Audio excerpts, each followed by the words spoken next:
본 방송에서 제공하는 투자 정보는 투자 판단에 대한 조언입니다. 방송에서 제공하는 주식의 가치, 가격 상승 및 하락에 대해서는 방송사에서 보장하지 않습니다. 실시간 정보 브리핑입니다. 첫 번째 소식입니다. 현지 시간 11일 미국 노동부는 8월 CPI가 전년 대비 2.5% 상승했다고 발표했습니다. 변동성이 큰 식품 및 에너지 비용을 제외한 근원 CPI는 전년 대비 3.2% 상승했는데요. 이는 직전 달과 같은 것입니다. 그러나 전월 대비로는 0.3% 상승해 시장의 예상치 0.2%를 웃돌았습니다. 근원 CPI는 연준이 가장 중시하는 인플레이션 지표인데 전월 대비 상승한 겁니다. 이는 미국의 인플레이션이 전반적으로 둔화했으나 여전히 압력이 지속되고 있다는 부분이고요. 투자자들은 여기에 주목했습니다. 이에 따라 시장에서는 연준이 9월 FOMC 회의에서 0.5%포인트의 금리 인하를 할 것이란 기대가 거의 사라졌습니다. 두 번째 소식입니다. 엔비디아의 최고 경영자 젠슨 황이 골드만삭스 주최의 기술 포럼에 참석했습니다. 수요가 너무 많아 감동이라며 인공지능의 미래를 낙관함에 따라 엔비디아의 주가가 8% 이상 급등했습니다. 그는 생성형 AI가 아직 초기 단계이지만 데이터 센터를 넘어 전 분야로 확산할 것이라고 말했습니다. 지난주 엔비디아의 잔혹한 매도세 이후 젠슨 황의 연설은 투자자들의 불안을 진정시킬 기회로 여겨졌습니다. 세 번째 소식입니다. 전날 4%가량 폭락했던 국제유가가 멕시코만을 타격한 허리케인의 여파에 큰 폭으로 상승 마감했습니다. 허리케인 프랜신이 멕시코만에 상륙해 해당 지역 산유시설 39%가 폐쇄된 충격이 유가를 끌어올렸습니다. 현지 시간 11일 뉴욕 상업거래소에서 거래된 10월 인도분 서부 텍사스산 원유는 전장보다 2.37% 오른 배럴당 67.31달러의 거래를 마쳤습니다. 마지막 소식입니다. 카멀라 해리스 민주당 후보와 도널드 트럼프 공화당 후보 겸 전 대통령의 대선 토론 이후 금융시장은 물론 가상화폐 시장도 들썩이고 있습니다. 그간 친가상화폐 기조를 보였던 트럼프 후보보다 해리스 후보가 토론에서 선방했다는 평가가 나오는 가운데 주요 가상화폐는 약세를 보인 반면 해리스 테마 가상화폐는 상승 흐름을 보였습니다. 특히 트럼프 후보를 지지하는 일론 머스크 테슬라 최고 경영자가 자주 언급하는 도지코인의 경우 4% 넘게 급락하고 있습니다.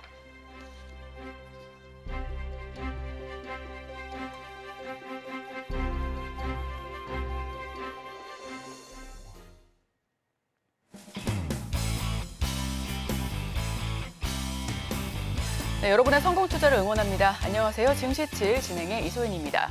간밤 매증시 3대 지수는 일제히 상승하면서 종가 형성했습니다. 필라델피아 반도체 지수 4% 넘게 급등했고요. 엔비디아가 8% 넘는 폭등세를 기록하면서 장을 마무리했습니다. 우선 미국의 8월 CPI는 전년 동기 대비해서 전반적으로 둔화세를 보이는가 했지만 우선 시장에서는 B컷에 대한 기대감은 좀 사라진 듯한 모습입니다. 더 자세한 소식은 이어지는 외신 브리핑 통해서 전달드리도록 하겠습니다. 목요일의 증시7 지금 바로 출발합니다.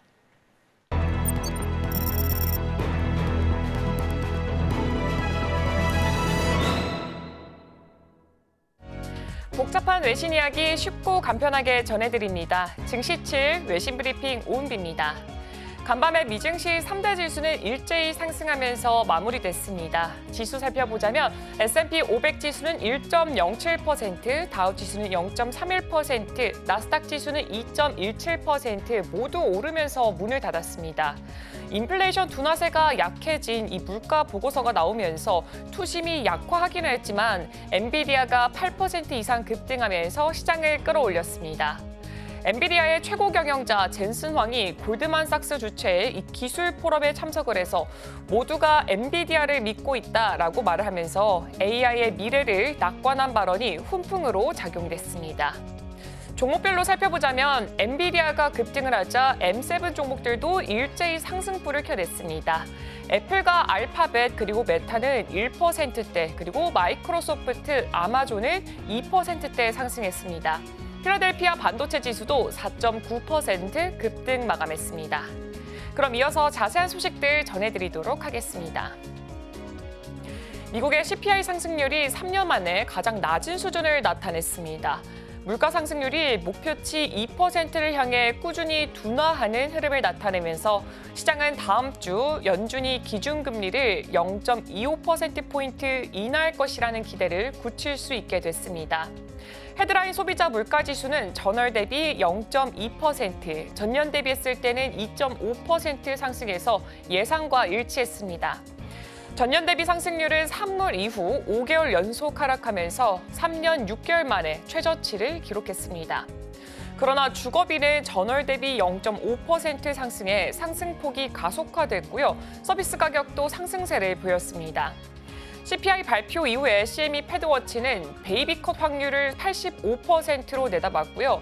B컷을 예상하는 확률은 15%로 측정을 했습니다. 다음 소식입니다. 미국 민주당 대통령 후보 카멀라 해리스 부통령과 공화당 후보 도널드 트럼프 전 대통령은 11월 대선을 앞두고 첫 TV 토론에서 격돌했습니다. 펜실베니아주 필라델피아에서 열린 이번 토론은 경제와 물가를 주제로 시작됐습니다. 해리스 부통령은 트럼프의 경제 정책을 부유층만을 위한 감세 정책으로 규정을 했고요. 중산층을 위한 자신이 유일한 후보라고 강조했습니다. 반면에 트럼프 전 대통령은 해리스를 마르크스주의자라고 비난을 하면서 강하게 반박했습니다. 두 후보는 무역전쟁, 반도체 산업, 코로나19 대응 등 외교 문제에 대해서도 날카로운 대립을 보였고요. 낙태권과 에너지 정책에 대해서도 상반된 입장을 나타냈습니다. 특히나 해리스 부통령은 트럼프의 재임 시절 독재자들과의 관계를 비판을 하면서 트럼프가 다시 대통령이 되면 독재자들이 이를 환영할 것이라고 주장했습니다. 트럼프 전 대통령은 자신이 재임 시 인플레이션이 없었다며 바이든 행정부의 경제 정책을 비판했습니다. 미국의 8월 온라인 식료품 가격이 전월 대비 3.7% 하락해서 2014년 어도비가 관련 조사를 시작한 이후 가장 큰 폭의 하락폭을 기록했습니다. 온라인 식료품은 전체 판매의 12%만 차지하고 있는데 이 가격 변동이 오프라인과 유사한 경향을 보입니다. 팬데믹 이후에 급등했던 식료품 가격은 미국 가게에서 큰 부담을 줬고요. 11월 대통령 선거에서도 주요 이슈가 되고 있습니다. 도널드 트럼프 전 대통령은 바이든 행정부 취임 이후에 식료품 가격이 20% 이상 상승했다고 비판을 하고 있고요. 민주당은 폭리 방지를 위한 조치를 약속을 했습니다. 한편 뉴욕 연방준비은행의 8월 선물조사에 따르면 향후 1년간 식료품 물가 상승률은 4.4%로 팬데믹 이전 수준으로 낮아졌습니다. 어도비의 디지털 물가지수에 따르면 온라인 물가는 전년 동월 대비 4.4% 하락해 24개월 연속 하락세를 기록하고 있습니다. 다음 소식입니다. 7월 영국의 GDP는 전월과 동일한 수준을 기록하면서 1.2% 증가했습니다. 이는 시장 예상치인 6월 대비 0.2% 증가와 지난해 같은 달 대비 1.4% 증가를 모두 밑돌았습니다. 서비스업 GDP는 전월 대비 0.1% 증가를 했지만 제조업과 건설업의 감소로 전체 GDP에는 미치는 영향이 상쇄됐습니다. 국립경제사회연구소는 올해 초에 이 경기 침체에서 회복된 상황을 고려를 했을 때 후반기에는 성장이 계속될 것이라고 전망을 했습니다. 7월 무역 통계에서는 상품 수출이 감소됐고 서비스 수출은 소폭 증가했습니다. 다음 소식입니다. 덴마크 노보노디스크의 위고비와 미국 일라이릴리의 젯바운드가 양분하고 있는 글로벌 비만 치료제 시장에 2029년까지 16개의 신약이 추가될 전망입니다. 시장 조사 업체 모닝스타와 피치북에 따르면 비만 치료제 시장은 2031년까지 2천억 달러 규모로 확대될 것으로 예상됩니다. 이런 성장 잠재력에 주목한 암젠, 화이자 등 주요 제약사들이 비만 신약 개발에 앞서고 있고요. 높은 치료제 가격이 신약 개발을 촉진하는 요인으로 작용하고 있습니다. 비만 신약을 출시할 제약사로는 베링거 인겔하임, 로슈 등이 있고요. 바이킹 테라퓨리트, 알티뮴 같은 기업도 주목받고 있습니다. 보고서에 따르면 2031년까지 당뇨병 환자의 41%와 비당뇨 비만 환자의 25%가 GLP-1 계열 치료제를 사용할 것으로 예상되고 있습니다. 다음 소식입니다. 유럽중앙은행은 현지 시간 12일 기준금리를 25bp 인하할 것으로 예상이 되고 있고요. 이에 따라서 유로존의 기준금리는 3.5%가 될 전망입니다. 20일은 지난 6월 2년간의 금융 긴축을 종료하고 금리 인하를 시작했습니다. 최고 10%에 도달했던 인플레이션은 최근에 2.2%로 낮아져서 22의 2% 목표에 근접했습니다. 노무랄 경제학자들은 유로존 경제가 22의 예측보다는 부진했고 또 독일의 경기 침체와 기업들의 폐업 증가 가능성을 지적을 했습니다. 골드만삭스는 유로존의 서비스 부분 인플레이션이 지속이 되면서 22가 단계적인 금리 인하 패턴을 유지할 것으로 예상을 했고요. 10월에는 일시 중단을 한 뒤에 12월에 세 번째 인하를 예고했습니다. 22는 유럽 시간으로 12일 오후 2시 15분에 금리 결정을 발표를 하고요. 크리스틴 라가르드 총재가 30분 후에 기자회견을 진행할 예정입니다. 다음 소식입니다. 미국의 데이터베이스 소프트웨어 기업 오라클의 주가가 인공지능 붐에 힘입어서 10일에 11% 급등을 하면서 창업자 레리 앨리슨 회장이 세계 5위 부호 자리에 올랐습니다. 블룸버그에 따르면 앨리슨 회장은 자산이 하루 만에 약 18조 9천억 원 증가해서 총 225조 8천억 원을 기록을 했고요. 빌 게이츠를 제치고 세계 5위 부호가 됐습니다. 앨리슨의 자산 중 상당 부분은 오라클 주식이고요. 테슬라 지분도 보유하고 있습니다. 오라클은 AI 수요로 클라우드 컴퓨팅 사업이 호조를 보이면서 1분기 주당 순이익이 예상치를 상회하는 등 실적을 발표했습니다. 오라클 CEO는 클라우드 서비스가 주력 사업으로 자리를 잡았고 또 영업이익과 주당 순이익이 빠르게 증가하고 있다 이렇게 언급을 했습니다. 또한 오라클은 대규모 데이터 센터를 설계 중이고요. 아마존, 마이크로소프트, 구글 등과 경쟁하기 위해서 클라우드 인프라 확장에 집중하고 있습니다. 한편 오라클의 주가는 올해 들어 약 48% 상승했습니다. 다음 소식입니다. 폭스바겐이 1994년에 체결된 고용안정 협약을 해지하면서 독일 내에서 경영상 해고 가능성이 열렸습니다. 이는 사측이 신기술과 신제품에 투자하기 위해서 비용 절감을 추진하는 가운데 내년 7월부터 경영 문제를 이유로 직원 해고가 가능해질 수 있음을 시사하고 있습니다. 이번 조치는 독일 공장 폐쇄 가능성과 함께 노사 간 갈등을 심화시킬 우려가 큽니다. 독일 자동차 업계는 세계 제조 강국으로서 수출 효자 산업이지만 최근에 판매 부진과 비용 증가로 위기를 겪고 있습니다. BMW 역시 영업이익률과 자기자본 이익률 전망치를 하향 조정을 했고요. 추가 비용 발생과 중국 수요 감소로 어려움을 겪고 있습니다. 독일 경제는 이런 자동차 산업의 부진과 더불어서 글로벌 수요 감소, 전기차 시장 경쟁 심화로 추가 타격을 받고 있고요. EU와 중국 간의 무역 분쟁 그리고 환경 규제도 앞으로의 주요 도전 과제가 될 전망입니다.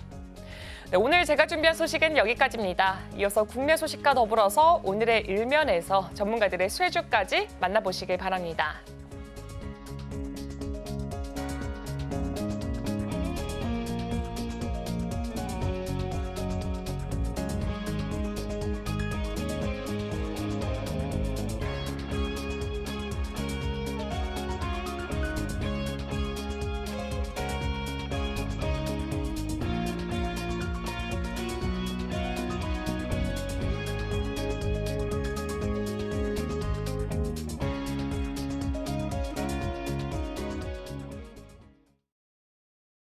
네, 서울경제TV 증시7 조간브리핑 시간입니다. 서울경제신문에서 발행한 이슈 전해드리는데요. 첫 번째 소식부터 하나하나 짚어보겠습니다. 화면 살펴보시죠. 미국 대만과 칩 패권 경쟁 가열, 당정, 재정 투입해 주도권 탈환 첫 번째 소식 바로 전해드립니다.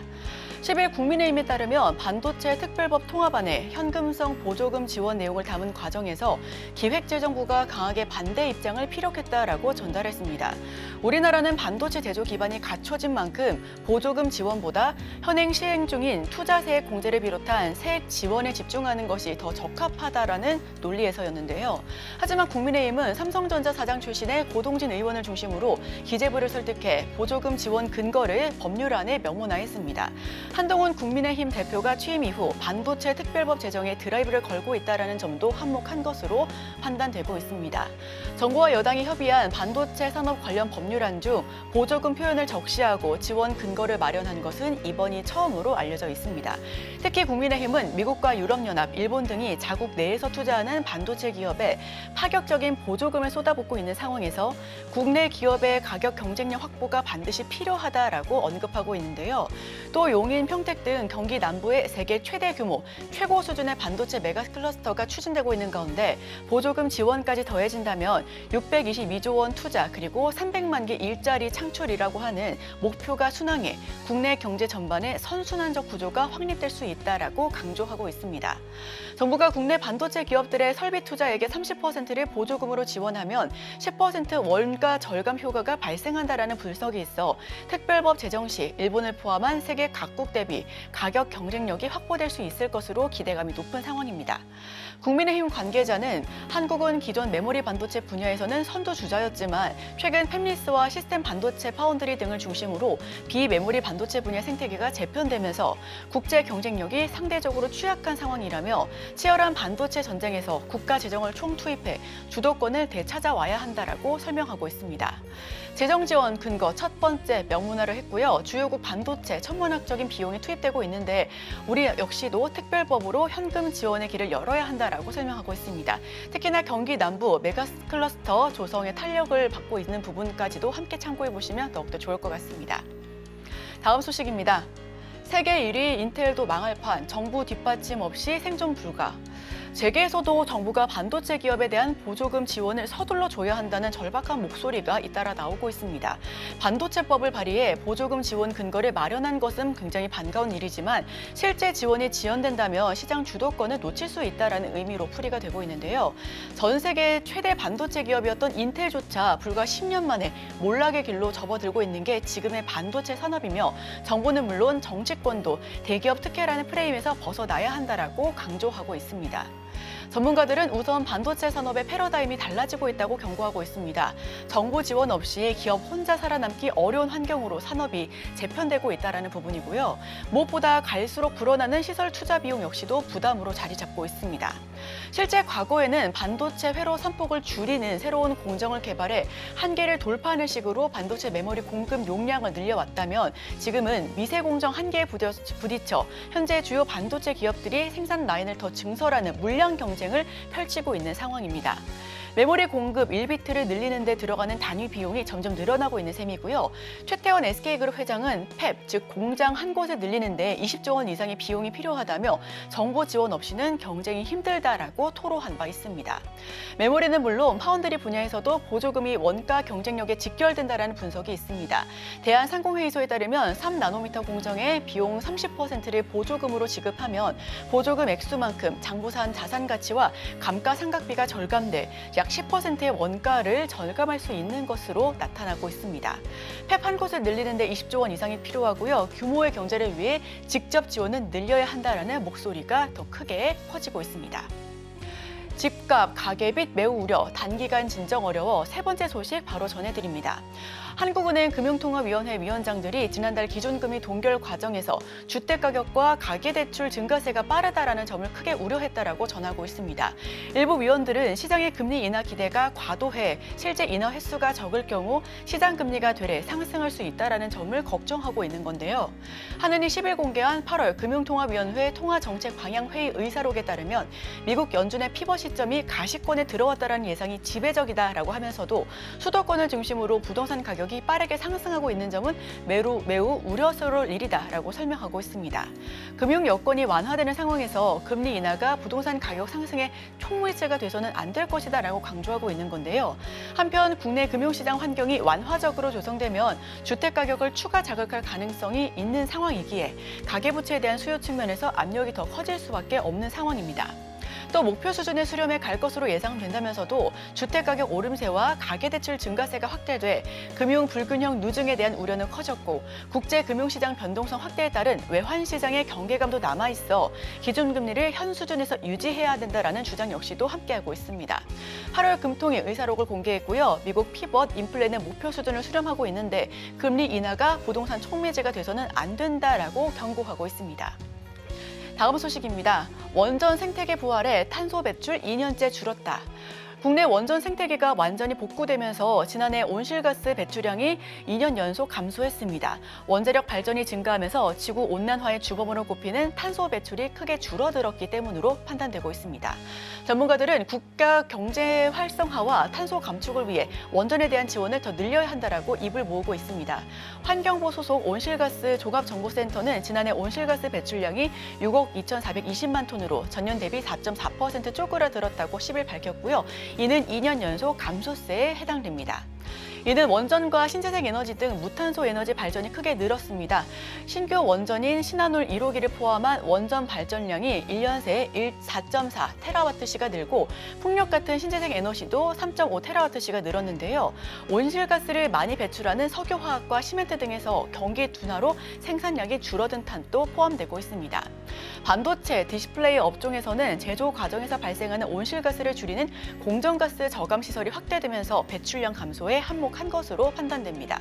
상대적으로 따뜻했던 겨울 날씨와 가스요금 인상에 도시가스 사용량이 감소한 것도 영향을 미친 것으로 풀이되고 있고요.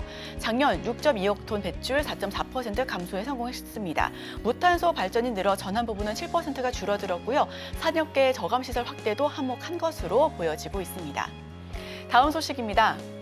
불타지 않는 ESS 한화에어로 SK 엠무브 세계 첫 개발 마지막 소식으로 전달드립니다. 한화에어로스페이스 윤활유 전문 기업인 SK 엠무브와 함께 세계 최초로 액침 냉각형 에너지 저장 장치 즉 ESS 개발에 성공했습니다. 전기차 등 배터리 제품 화재에 대한 우려가 높아지고 있는 가운데 열 폭발을 막을 수 있는 신기술을 적용해 안정성을 높였다라고 풀이가 되고 있습니다. 한화에어로스페이스와 SK 엠무브는 액침 냉각 ESS 기술 설명회를 열고 리튬이온 배터리 모듈에 냉각 플루이드를 채워 화재를 원천 차단할 수 있는 기술을 개발했다라고 밝혔습니다. 플루이드는 액체와 기체의 중간 성질을 지닌 물질로 모듈 내에서 전기가 통하지 않게 하고 열을 식혀주는 역할을 하는데요. 액침 냉각 ESS는 배터리 셀 하나가 발화돼도 플루이드가 영향을 차단해 다른 셀에 불이 옮겨붙지 않도록 하고 있습니다. 기존의 공냉 수랭식 냉각 방식과는 달리 외부로부터 먼지와 염분 등도 유입이 원천 차단돼 내부 손상으로 화재가 발생할 가능성 또한 없다라는 게 강점으로 자리하고 있고요. 공동 기술 설명회에서 성과를 발표했습니다. 글로벌 인증 역시도 획득한 부분을 함께 참고해 주시면 좋을 것 같습니다. 네, 제가 준비한 소식은 여기까지입니다. 계속해서 오늘의 일면을 통해 전문가와 수혜주까지 찾아보도록 하겠습니다. 저희와 끝까지 함께 하시죠.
오늘의 일별 헤드라인입니다. 해리스 대 트럼프 1차전 결과는 함께 하실 분은 다올투자증권 이성웅 차장님 모십니다. 어서 오세요. 네, 안녕하십니까? 네, 어제 우리 시장의 가장 큰 이슈는 바로 트럼프와 해리스 첫 TV 토론이었습니다. 첫 대결이었던 만큼 시장의 관심 역시 뜨거웠었는데요. 우선은 해리스가 승기를 잡은 것으로 보여집니다. 어떻게 보실까요? 우선 이 대선 토론 같은 경우가 글로벌적으로 가장 좀 그 관심이 많았던 상황이었는데 이거는 주식시장을 떠나가지고 뭐 전 세계 어떤 정치 또 이제 뭐 지정학적 뭐 그런 분위기나 또 그리고 향후에 뭐 유럽이나 또 선진국에 대한 어떤 그 또 중국과의 그 관계에 대한 부분에 있어서 이 대선 토론에 대한 관심이 많이 집중이 됐던 상황이라고 좀 볼 수 있겠는데 우선 그 지금 TV 토론 성적표를 봤을 때는 여론조사이긴 하지만 이 3분의 2 정도는 해리스 후보한테 손을 들어줬다라고 좀 볼 수 있겠고 이 토론 전에는 거의 이제 누가 승기를 잡을 거냐라고 했을 때는 이 50%, 5대5 정도였지만은 지금은 유권자, 어제 CNN 방송이 여론조사했던 결과는 63%가 해리스 부통령한테 이 손을 들어줬던 그런 상황이라고 좀 볼 수 있겠고요. 뭐 그런 점을 본다고 한다면은 지난 그 6월이었죠. 이제 뭐 바이든 대통령이 이 TV 토론 이후에 트럼프 대통령 여론조사가 그 TV 토론 후에 트럼프 대통령이 약간 승기를 잡았을 때 바이든 후보가 사퇴했던 그런 상황이 좀 있었거든요.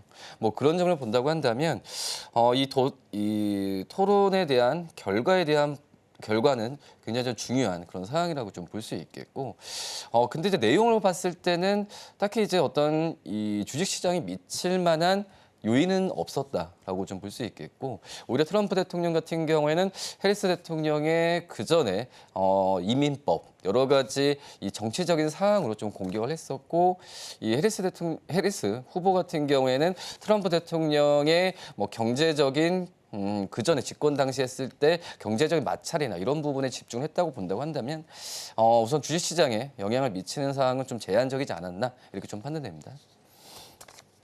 네, 미국 대선 전 세계적으로 경제를 뛰어넘어서 정치와 사회적으로도 굉장히 관심이 높은 부분이었습니다. 여기에 토론 이후 해리스 후보의 지지율이 상승했고요. 관련주 역시도 흐름이 나쁘지 않았었습니다. 해리스 트레이드 관련주로는 2차 전지와 메디케어 그리고 마리화나 신재생 에너지 등이 꼽히고 있는데요. 어제는 구체적으로 어떤 종목들이 좀 더 언급이 많이 됐을까요? 2차 전지 쪽에서의 기업들이 가장 상승세를 좀 크게 좀 가져갔던 아무래도, 사항이었는데, 네. 뭐 삼성 SDI 그리고 LG 에너솔루션 이 2차 전지 배터리 셀 기업들의 이 급등세가 좀 눈에 띄었다라고 좀 볼 수 있겠고, 그리고 이제 오랜만에 소재 기업들 같은 경우는 상승세를 좀 보여주었거든요. 특히 포스코 퓨처엠 또 이제 그동안에 신저가를 계속 썼었던 이 에코프로 이 그룹주들 같은 경우도 상승세를 좀 크게 좀 갔던 상황이었고, 그리고 말씀하셨듯이 이 메디케어 쪽에서의 이 해리스 이 부통령의 공약이 항상 얘기가 나왔던 그런 상황이었는데, 그렇기 때문에 뭐 셀바스 헬스케어 또 셀루메드 또 이제 셀바스 AI 또 토마토 시스템 같은 메디케어 관련주들도 상승세를 좀 크게 보였던 점이 특징적이지 않았나라고 좀 판단되고 있고, 그리고 이제 신재생에너지 또 이 해리스 부통령의 공약 그리고 같이 이 런닝메이트라고 할 수 있는 이 부통령 후보자들도 이 신재생 에너지에 대한 공약 항상 걸었는데, 그렇기 때문에 이제 SDN, 뭐 대명에너지, 뭐 CS 윈드 같은 이런 신재생 에너지 종목들의 상승세가 좀 눈에 띄었고요. 이제 반면에 이 트럼프 트레이드라는 그런 종목들이 있잖아요. 특히 이제 방산, 또 우크라이나 재건, 또 이제 어제 또 비트코인 이제 관련주들이 좀 하락세를 좀 보여줬는데, 그만큼 이제 이 결과에 따라서 그동안의 공약에 대한 관련주들에 대한 이 희비는 엇갈렸다라고 좀 볼 수 있겠고요. 향후에 봤을 때도 이 단기적으로 이번 주까지는 이런 분위기는 계속 이어지지 않을까라고 좀 판단됩니다. 네, 우선 신재생 에너지와 2차 전지 소재 쪽도 오랜만에 올라줬습니다. 특히나 메디케어 관련주도 상승 흐름을 나타낸 것으로 풀이가 되고 있고요. 미국 대선 이제 카운트를 할 수 있을 만큼 바짝 다가왔습니다. 추석 연휴가 지나면 거의 40일대를 앞두고 있어 보이는데요. 자, 미국 대선까지 해당 이슈의 영향 어디까지 갈 수 있을까요? 우선 어제 말씀드렸다시피 어제 토론에서 증시에 영향을 줄 만한 내용은 없었다. 사실 네. 네, 없었다라고 좀 볼 수 있겠고, 뭐 이 정치 또 이제 군사 또 사회적인 측면에서의 이슈만 좀 나왔다라고 좀 볼 수 있겠고, 그다음에 양 후보자들의 서로 이제 약간 뭐 이런 말씀을 드리면 괜찮을지 모르겠지만 비방전은 있었지만은 이 결정타는 없었다는 느낌이 많이 들거든요. 네. 뭐 그런 점을 본다고 한다면은 이 주식시장에 미치는 영향은 좀 제한적이었지만, 근데 어제 이 해리스 부통령의 약간 승기가 기울자 이 달러가 약세를 좀 많이 보였었거든요. 그러니까 통화 정책에 의한 이 시장에서의 유동성 측면은 좀 바뀐 부분은 있긴 하지만 어떤 특정 섹터에 대한 움직임은 좀 제한적이었다고 볼 수 있겠고요. 그 전에 이제 트럼프의 트럼프 후보자의 정책이 약간 좀 달러 강세, 그러니까 자국 보호에 대한 부분을 좀 컸었기 때문에 달러 강세에 대한 분위기가 좀 있었던 상황에서 이 해리스 부통령, 그러니까 해리스 후보자의 승계가 되는 상황에서 당연히 달러 약세에 대한 부분이 좀 나왔던 걸 본다고 한다면 뭐 그렇기 때문에 달러 약세에 의한 어제 외국인들의 수급 약간 이탈 부분도 좀 있었거든요. 뭐 이런 부분은 이 신흥 시장 쪽에서의 공통적인 현상으로 어제 나타났던 상황이기 때문에 제가 봤을 때도 이 달러 이 약세에 의한 이 어떤 수급적인 방향 부분은 또 지속될 가능성이 있지 않을까라고 좀 생각이 되고 있고, 그리고 이제 지금 현재 어제까지의 이 해리스 부통령이 약간 승기를 잡았다고 하지만 아직까지는 모르겠어요. 누가 될지 부분은 이제 본격적으로 이제 시작이 되지, 레이스가 좀 시작되지 않을까라고 좀 생각이 되기 때문에 이 결과를 예측하면서 이 종목들에 대한 섹터 부분을 들어가는 거는 좀 제한적으로 하는 게 낫지 않을까라고 좀 생각이 되고 있고, 오히려 한쪽 후보자의 이 지지율이나 좀 압승에 대한 부분이 예상이 된다고 한다면 그 전에 이 후보자의 공약에 대한 이 수혜 섹터 부분들은 분명히 나눠지는 상황이거든요. 근데 하지만 지금은 이 두 후보자의 당선에 대한 그 격차가 제가 봤을 때도 크게 나지가 않기 때문에 우선 이 결과, 그러니까 미국 대선에 의한 부분을 예측하면서 종목들을 들어가는 건 좀 제한적으로 해야 되는 게 맞지 않을까라고 좀 생각이 되고 있고, 그렇기 때문에 아직까지는 저는 단기 이벤트일 가능성이 있는데, 하지만 이번 주까지는 이런 분위기는 이어질 가능성이 있지 않을까라고 판단됩니다. 네, 우선 어제 TV 토론에서 주식시장에 미치는 영향력은 다소 제한적일 것으로 보여지고 있습니다. 단 환율 시장은 좀 요동치는 모습을 보여줬는데요. 달러 약세가 나타나면서 외환 시장은 좀 민감하게 반응한 것으로 풀이되고 있습니다. 특히나 외국인 수급 이탈 가능성에 이 부분까지도 함께 투자 판단에 참고해 주셔야 될 것 같고요. 해리스 트레이드 덕분에 간만에 신재생 에너지 관련주들이 상승 흐름을 보여줬습니다. 자, 이게 계속해서 갈 수 있는 반등의 실마리가 된 건지 어떻게 보실까요? 우선 신재생 에너지 쪽도 정말 몇 년 동안은 주식시장에서 철저하게 소외됐던 그런 섹터라고 볼 수 있겠는데, 이 해리스 부통령의 이 공약 중에 하나가 바로 이제 친환경이라고 좀 볼 수 있거든요. 왜냐하면 해리스 그 후보자가 대통령이 됐을 때 부통령으로 이 지목한 분이 이 팀 월즈라고 그 미네소타 주지사거든요. 이 부분을 러닝메이트로 지금 같이 하고 있는 상황인데, 이 팀 월즈 이 주지사 같은 경우가 철저한 어떤 친환경에 대한 정책을 항상 내놓았던 그런 상황이었고, 그렇기 때문에 이 해리스 후보자 당선됐을 때의 이 친환경 정책은 그대로 이제 추진될 가능성이 굉장히 좀 높다라고 좀 판단이 좀 되고 있어서, 이 친환경 관련주들은 지금 현재 관점에서는 좀 매수 관점은 좀 들어가도 나쁘지 않다라고 좀 생각이 좀 되고 있고요. 특히 이 친환경 섹터 같은 경우는 대표적인 금리 인하의 수혜주라고 좀 볼 수 있거든요. 왜냐하면 특히 이제 풍력 같은 경우에는 이 일반적인 그 제품을 생산해서 파는 구조가 아니라 한 번 시작했을 때 큰 대규모의 자금이 들어가기 때문에 거의 그 자금의 80%를 금융권에서 조달을 하거든요. 근데 그전에는 금리 인상 시기였었고, 그리고 이 코로나 영향 때문에 이 풍력에 대한 어떤 발전에 대한 그 어떤 프로젝트가 계속 지연이 됐던 상황이었기 때문에 해리스 부통령에 대한 공약도 그렇지만은 금리 인하기에서의 수혜를 이 풍력 또 이제 태양광 쪽은 받을 가능성이 굉장히 좀 크지 않을까라고 좀 생각이 되고 있고요. 그리고 말씀드렸던 이 팀월즈 이 주지사 같은 경우가 저 미네소타 그 주지사라 말씀드렸잖아요. 근데 이 주지사의 항상 미네소타에서의 얘기했던 정책 중에 하나가 미네소타 주에서 생산한 전기 100%를 친환경으로 하겠다. 이런 부분의 공약을 항상 좀 내놓았었던 상황이었기 때문에 뭐 그런 점을 본다고 한다면 당선됐을 때 이 천연가스 생산 과정에서 탄소 배출량을 감축하는 이 법안에 대한 부분을 통과시킬 가능성이 굉장히 좀 높거든요. 뭐 그런 점을 보면 이 친환경 섹터들은 계속 관심 있게 봐야 된다라고 말씀드릴 수 있겠고, 그렇기 때문에 어제 이 오랜만에 좀 하나솔루션 기업이 지금 상승세를 좀 크게 보여주었고, 뭐 CS 윈드 같은 풍력주들도 상승세를 크게 보여줬던 걸 본다고 한다면 정말 이제 그 정책에 대한 부분이 본격적으로 됐을 때 특히 이제 CS 윈드 같은 경우에와 CS 윈드 같은 이 풍력 기기주들 같은 경우에는 미국 쪽에서의 비중이 이 배출 비중이 굉장히 좀 크기 때문에 우선 이 수혜를 받을 가능성이 좀 있지 않을까라고 좀 판단이 좀 되고 있습니다. 네, 우선 친환경 섹터 앞으로 계속해서 관심을 가져봐도 좋을 것 같습니다. 매수 관점을 제시해 주셨는데요. 특히나 대표적인 금리 인하 수혜주인 만큼 함께 지켜보셔도 더욱더 좋을 것 같습니다. 그렇다면 해리스 트레이드 그래도 지속적인 관심 필요해 보입니다. 사장님께서 보셨을 때 탑픽 종목 어떤 걸 꼽아주실까요? 저는 이제 여러 종목 어제든 제가 이제 2차 전지 쪽 말씀을 좀 많이 들었잖아요. 네. 2차 전지 쪽도 수혜가 되는 섹터가 분명하고 뭐 그러기 때문에 어제 가장 큰 종목 그 관심 종목은 2차 전지 소재에서 LG에너지 솔루션 말씀드렸는데 이 친환경 쪽으로만 했을 때는 뭐 종목들도 굉장히 많지만 저는 이제 CS 윈드를 좀 말씀을 드리고 하겠는데요. 뭐 CS 윈드 같은 경우에는 이 풍력 쪽에서 하부 구조물을 만드는 기업이라고 좀 볼 수 있겠는데 우선 이 글로벌 쪽으로 풍력에 대한 설치량은 증가할 가능성이 굉장히 커요. 근데 일반적인 육지 쪽에서의 이 풍력이 아니라 이 해상 풍력에 대한 수요도가 지금 글로벌적으로 굉장히 높아지는 상황으로 좀 가고 있거든요.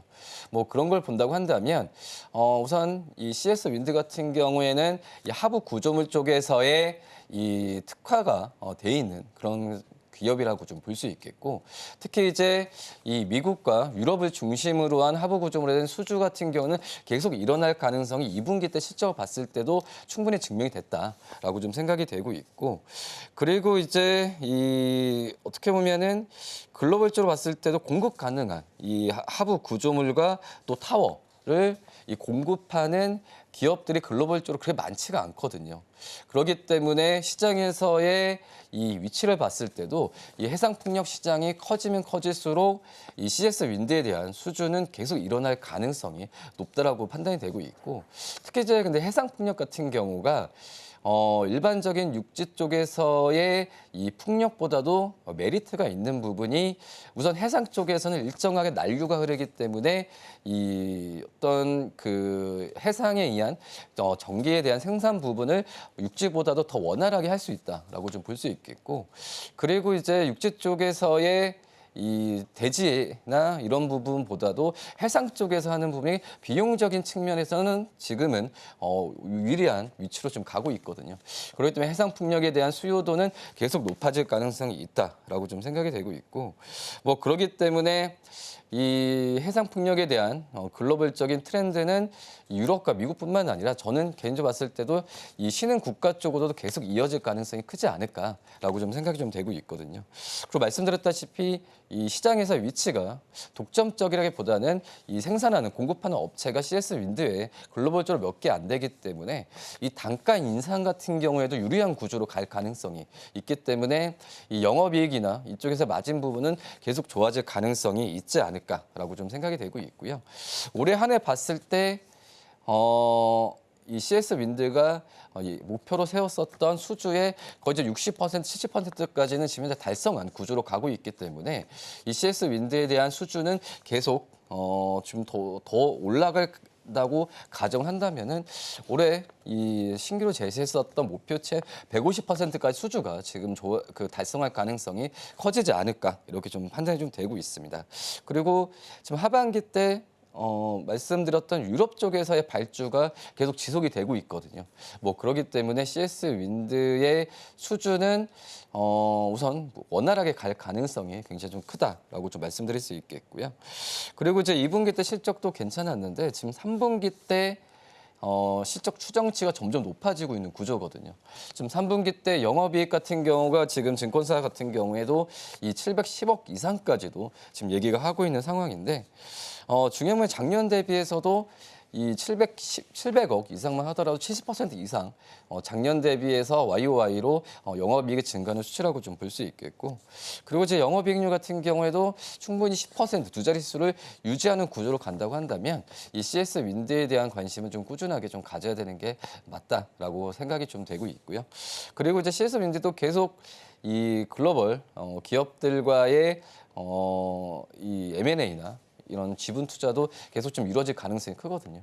뭐 그렇게 된다고 한다면 글로벌 기업으로서 한층 더 발전할 가능성이 좀 있지 않을까라고 판단되고 있고, 지금 증권사 같은 경우에도 이 목표 주가를 거의 지금 10만 원 가까이, 9만 원 후반까지도 지금 내놓고 있는 상황이기 때문에 좀 CS인데 지금 현재 가격에서 충분히 매수 관점으로 접근해도 무리가 없지 않나라고 판단됩니다.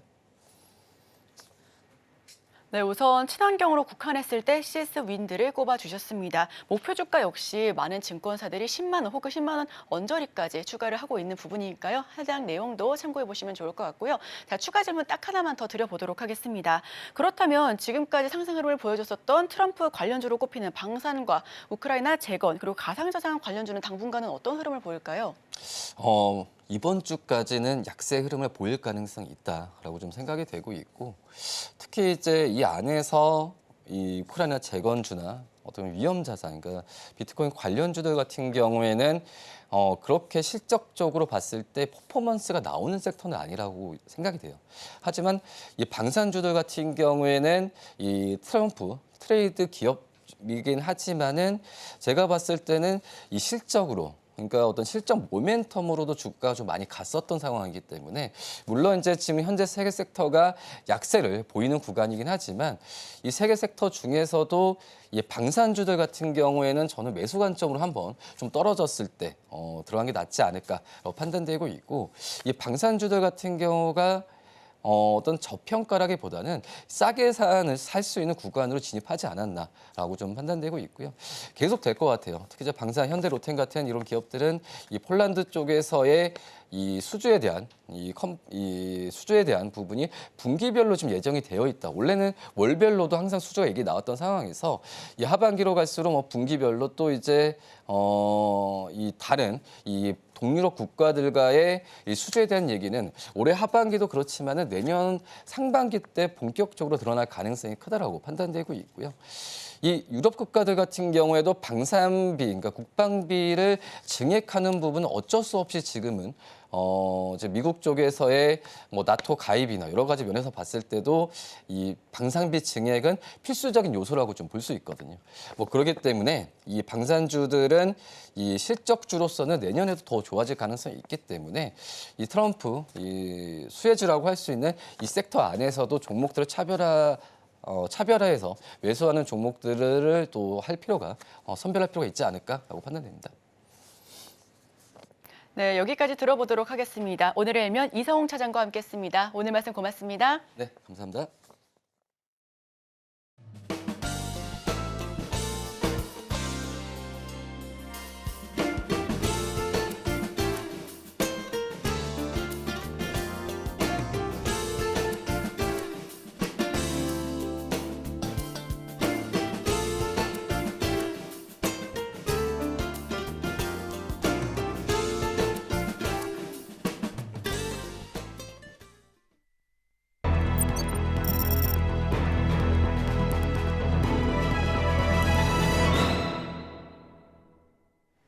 네, 투자하실 때 참고하실 만한 리포트 살펴보도록 하겠습니다. 화면으로 바로 만나보시죠.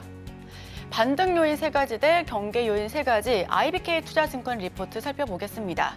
우선 반등 요인 3가지, 경계 요인 3가지 서머리 좀 살펴보시면요. 주식시장은 지난주 급락에 따른 단기 반등 환경이 조성되고 있다라고 풀이하고 있습니다. 지난주 증시는 미국 8월 고용지표의 부정적인 영향을 받았지만 8월 고용이 7월과 같은 쇼크 수준은 아니었다라고 판단이 되는데요. 과도하게 증시가 추가 하락해야 할 명분으로서는 재료가 약하다고 판단되고 있습니다. 다만 반등 여건이 조성되고 있는 중에도 불구하고 큰 줄기의 경기 하강 위험은 지속될 수가 있고 단기적으로 신경 써야 할 경계 변수도 상존한다라고 보고 있는데요. 따라서 반등 대응에 대해서는 방망이를 짧게 잡고 단기적 시각이 유리해 보인다라고 설명하고 있습니다. 우선 반등 요인 첫 번째부터 살펴보겠습니다. 주간 낙폭이 꽤 과대했었죠. 경기 우려를 반영했었던 최근 한국과 미국 주요 지수의 낙폭은 과도했다라고 판단하고 있습니다. 지난 금요일 기준 코스피는 주간으로 4.9% 하락했고요. 이 기간 S&P 500 지수는 4.2% 넘게 떨어진 바 있습니다. 이는 증시가 폭락하던 2022년 9월 이후 지수의 주간 하락폭 밴드 하단에 위치한 수치인데요. 양 지수가 주간으로 크게 하락한 경우 차주에는 회복하는 패턴을 늘상 보여왔었고 있었고요. 2022년 9월 당시 인플레와 금리 폭등의 상호 압박 국면보다는 현재 리스크가 크지 않다라고 판단되고 있기 때문에 증시는 단기 반등을 시도할 수 있을 것으로 예상하고 있습니다. 두 번째 요인도 살펴보겠습니다. 미국 3분기 GDP 나오 상향. 우선 미국의 3분기 성장률이 상향 조정되고 있는 건 경기 우려를 완화시키는 요인으로 반등 명분으로 작용할 수 있을 것으로 보여집니다. 애틀랜타 연방준비은행의 GDP 나오에 따르면 미국의 3분기 GDP 성장률은 기존 2.1%에서 2.5%로 0.4%포인트 정도 상향 조정된 바 있는데요.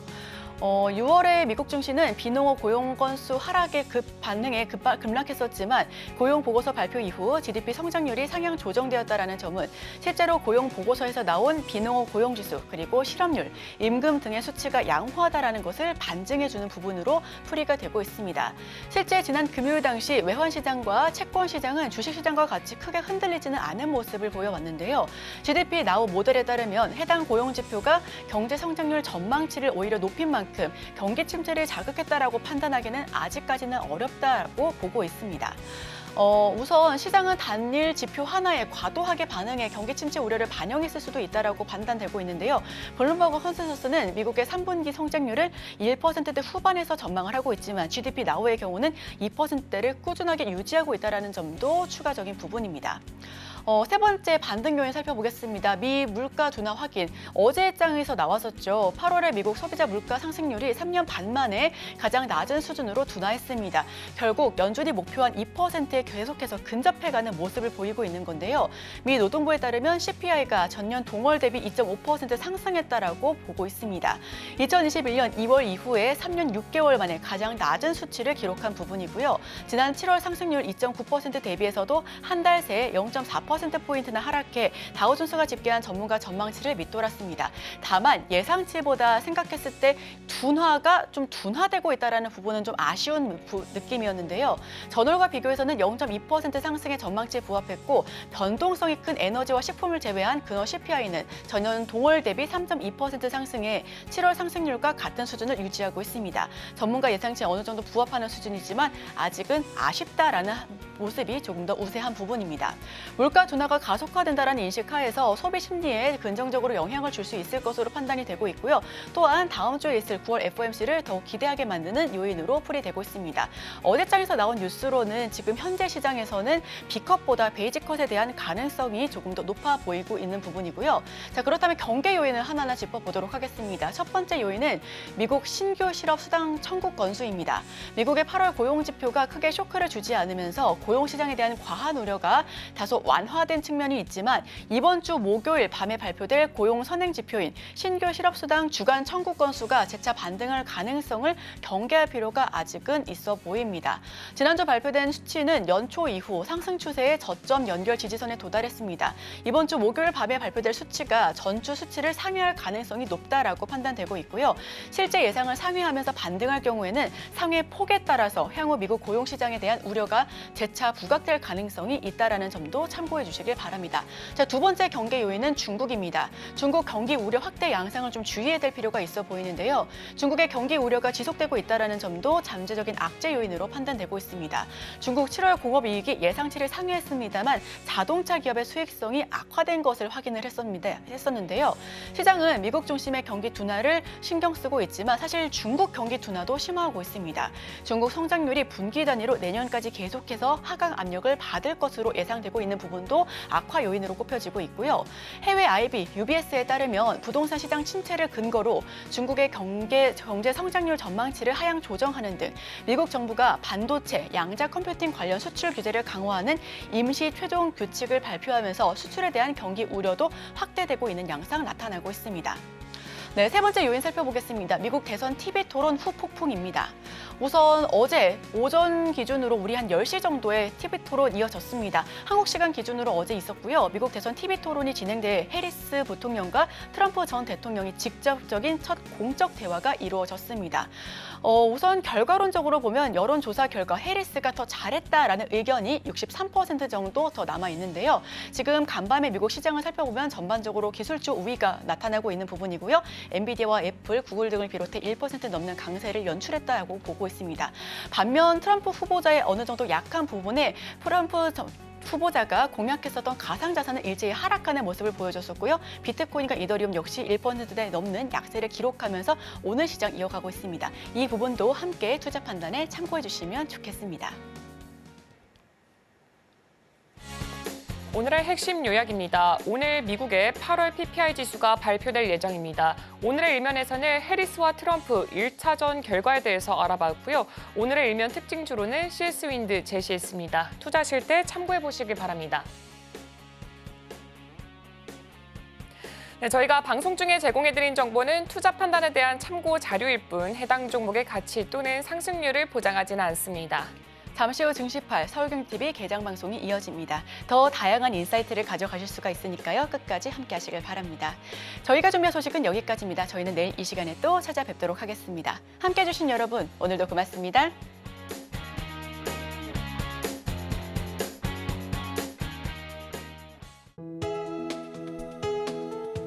본 방송에서 제공하는 투자 정보는 투자 판단에 대한 조언입니다. 방송에서 제공하는 주식의 가치, 가격 상승 및 하락에 대해서는 방송사에서 보장하지 않습니다.